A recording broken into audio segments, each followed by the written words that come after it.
Et c'est vraiment comme ça que j'ai transformé ma vie amoureuse, hein. Ils n'arrivaient pas, les gars, à avoir des relations, tandis que moi, je leur passais devant. La deuxième approche, et qui est pour moi ma préférée, d'accord, c'est l'approche, ça va révolutionner ta capacité à maîtriser ton célibat et donc à créer des relations épanouissantes, des relations que tu choisis.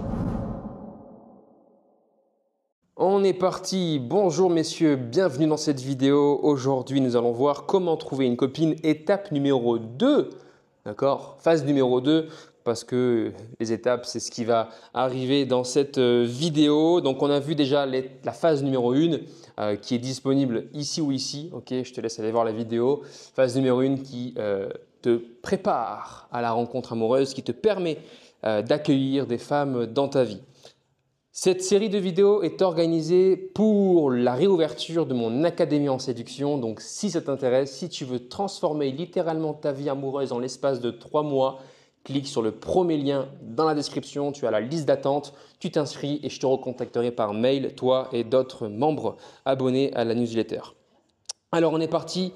La phase numéro 2, c'est la création d'opportunités. Ah bah oui, une fois qu'on est prêt, qu'on est bien dans sa peau, bien dans ses bottes, qu'on a confiance en soi, qu'on a un espace personnel qui est bien aménagé, qu'on a du temps pour nous et pour cette future femme, alors oui, on est prêt à se créer des opportunités. En continu, bien sûr, il faut toujours se créer des opportunités et ça demande donc d'avoir du temps pour soi. Voilà, je te renvoie à l'étape numéro 1, la phase numéro 1. Alors, premièrement, qu'est-ce qu'on va faire? On va élargir son cercle social via des activités hebdomadaires liées à tes passions. Donc, tu vas préparer 3 idées de sortie simples et accessibles. Voici des exemples. Un café spécifique, une exposition intéressante, un parc, un événement, bref. À chaque semaine qui passe, d'ailleurs j'ai fait une vidéo à ce sujet sur les 3 types d'activités à organiser dans sa semaine, mais à chaque semaine qui passe, tu dois avoir un temps relax où tu vas juste sortir prendre un café, un temps planifié parce qu'il y a un événement et un temps on va dire curiosité. Tiens, je rentre par là, je vais voir ce qui se passe, je parle aux gens, je m'intéresse à eux, à leur univers, qu'est-ce qu'ils font. Tiens, il y a une librairie, super, qu'est-ce qu'ils vendent comme livre, je parle au vendeur. Peut-être qu'il y aura une nana là pas loin, etc., etc. Très important. Ensuite, deuxième sous-étape, on va proposer à tes collègues de sortir après le travail. Ok? Tu vas leur demander si ça les intéresse d'aller faire un tour. Voilà, là-bas, il y a un événement. Tu es le leader, tu organises la semaine, tu sais ce qui va arriver dans la semaine et tu vas proposer à tes collègues de sortir avec toi. Ok? Tu n'es pas forcément tout seul, il y a des gens qui veulent sortir aussi. Repère les mecs célibataires dans ton groupe.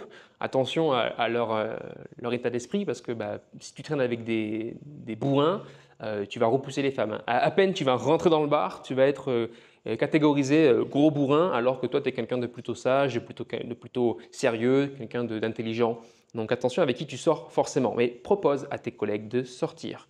Troisième sous-étape, rejoins les événements sociaux. Alors, je vais donner plein d'exemples, hein. Rejoins les événements sociaux de ton entreprise ou de ton secteur. Arrête de dire non. Va voir ce qui s'y passe. Parce qu'un événement, certes peut-être pas très intéressant, peut te faire rencontrer quelqu'un d'autre qui, lui, va te proposer des événements plus intéressants, des sorties qui sont super cool. Okay? Donc, on est un yes man. Quand on veut se créer des opportunités, on dit oui. On dit oui à la rencontre. On dit oui aux événements. D'accord? Ensuite, participe à des activités qui te font plaisir et où tu vas pouvoir rencontrer des femmes, d'accord? Des activités mixtes. Je pense au beach volley, je pense au handball, je pense aussi à la musique, hein, d'accord? Des groupes de musique, il y a des femmes aussi qui chantent, qui jouent de la musique, à la danse, bref. Fais des activités non pas pour rencontrer des femmes forcément, mais pour être dans un milieu mixte parce que ces milieux-là vont sortir ensemble, vont faire des événements et tu auras peut-être l'occasion de rencontrer ta future partenaire. Maintenant, les gens ne sont pas forcément là pour faire des rencontres. Ça se fait subtilement, ça se fait avec le temps, certes. C'est jamais direct parce qu'il y a un cadre social qui fait que si on vient d'arriver dans le groupe, c'est très bizarre de tout de suite sortir avec une femme. Okay, donc ça va se faire dans le temps, mais c'est pas impossible. Tu as aussi beaucoup d'activités extérieures, course à pied, musculation, street workout, etc. en extérieur où là, tu as une vraie communauté de gens qui veulent se dépasser, qui aiment le sport, etc. Tu peux aussi retrouver ton groupe de musique ou en tout cas créer un groupe de musique. Tu peux aussi participer à une chorale. Bref, il y a plein d'activités mixtes où tu vas pouvoir retrouver des femmes. N'y va pas forcément pour faire des rencontres. Vas-y d'abord pour à élargir ton cercle social. Parce que, encore une fois, les événements qui auront lieu dans ce groupe social vont créer d'autres événements, d'accord? Il y aura peut-être ces femmes-là qui t'intéressent, mais il y aura peut-être d'autres femmes aussi que tu auras l'occasion de rencontrer par effet cumulé, ok? Ensuite, essaie une nouvelle activité totalement différente tous les 2 mois. Ouvre-toi à la vie, d'accord? Je le rappelle, c'est super important. Pratique le oui systématique, on vient de le voir. Ensuite, la deuxième approche, et qui est pour moi ma préférée, d'accord? C'est l'approche directe dans des contextes appropriés, donc comme des événements sociaux, hein, d'accord, des bars, des groupes, voilà, peu importe ce qui peut se passer dans la rue, des lieux publics, etc., bien animés. Moi, j'ai toujours fait ça. C'est ce qui a révolutionné ma vie amoureuse. Je suis allé voir les femmes qui m'intéressaient. À la gare, quand je pars en voyage, à l'aéroport, dans une librairie, tiens, au cinéma. Dès qu'une femme m'intéressait, ben, j'allais lui parler. Au début, c'était maladroit, j'étais pas bon, mais après, à mesure que je m'entraînais, parce que c'est un muscle, la communication, le social, eh bien, je devenais bon. Et c'est vraiment comme ça que j'ai transformé ma vie amoureuse, hein. Je faisais des rencontres dans la vraie vie, j'allais voir les femmes qui m'intéressaient et parce que je faisais ce que personne ne faisait, eh bien, j'étais considéré comme différent, unique. Je créais de la magie, hein. Faire une rencontre dans la vraie vie, c'est créer de la magie aux yeux d'une femme. C'est venir solidifier aussi sa rencontre. Même si j'étais parfois maladroit, eh bien, ça connectait malgré tout parce que la rencontre était unique. Ces femmes-là voulaient me revoir, d'accord? Et je solidifiais ma relation. Contrairement à un foutu match Tinder qui n'est rien aux yeux d'une femme, j'étais quelqu'un d'unique, de différent parce que je l'avais rencontré dans la vraie vie. Le jour où je me suis mis à aborder des femmes dans la vraie vie, j'étais en abondance féminine. J'ai pu faire de vraies rencontres et choisir les femmes qui m'intéressaient. Je n'étais plus victime de mon célibat. Je maîtrisais ma vie amoureuse parce que j'avais beaucoup d'opportunités. Qui plus est, je passais devant tous les mecs qui matchaient sur Tinder. Ils n'arrivaient pas, les gars, à avoir des relations tandis que moi, je leur passais devant parce que j'allais voir les femmes dans la vraie vie. Les mecs sur Tinder, c'est pas important pour elles. C'est une rencontre comme une autre, c'est classique, ça tient sur un fil. Alors qu'une rencontre dans la vraie vie, ça devient sérieux. Le mec m'a abordé dans la vraie vie. Waouh, il a eu du courage. Waouh, c'est une rencontre unique. Waouh, ça vient solidifier ta relation. Ok?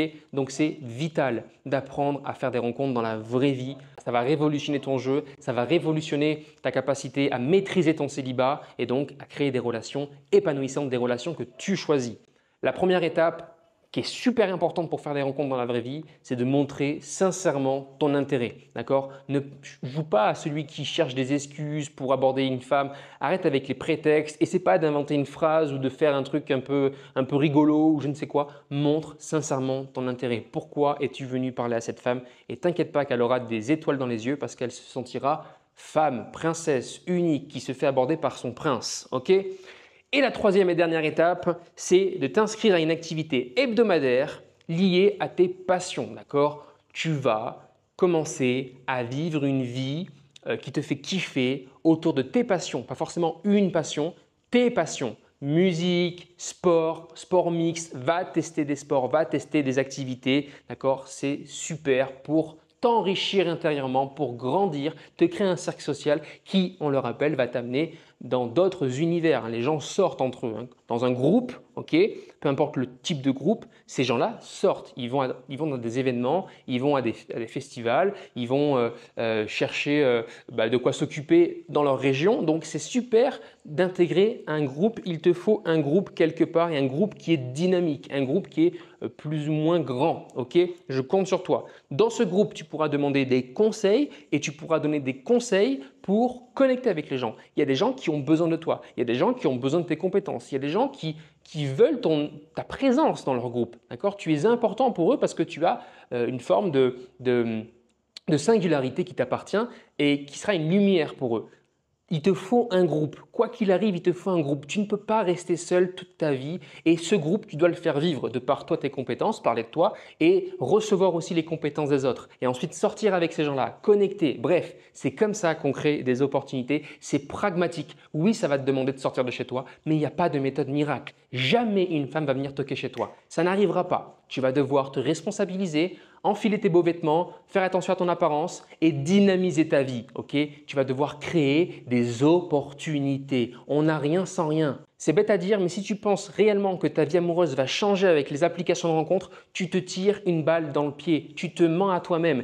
C'est le zoo là-dessus. Ok? Si tu veux être unique et partager de réelles connexions, vivre de vraies rencontres authentiques avec les gens autour de toi et les femmes que tu vas rencontrer, il te faut être dans la vraie vie, te placer dans la vraie vie en étant bien dans tes bottes, bien dans tes baskets, en apportant de la valeur aux gens et crois-moi, ta vie amoureuse va littéralement changer du tout au tout le jour où tu te mets à dynamiser ta vie. Si tu veux apprendre ces compétences de rencontre pour aborder une femme, de conversation et de conclusion pour mener à bien une rencontre amoureuse, rejoins l'Académie des Authentiques. Le lien est dans la description, c'est le premier lien et très bientôt, elle va réouvrir ses portes pour seulement 20 hommes, pas un de plus. Je veux accompagner 20 hommes en 3 mois à changer leur vie amoureuse. C'est le premier lien en description. Sois vif parce que les places, je pense, vont partir très vite. Je vais t'accompagner personnellement avec des lives, des analyses de rencontres et toute la formation autour de l'académie. Bref, tu seras dans mon répertoire et crois-moi, je ne vais pas te lâcher parce que je veux transformer littéralement ta vie amoureuse. Sur ce, moi je te dis à la prochaine vidéo. On parlera de la 3e étape pour trouver une copine. Ciao!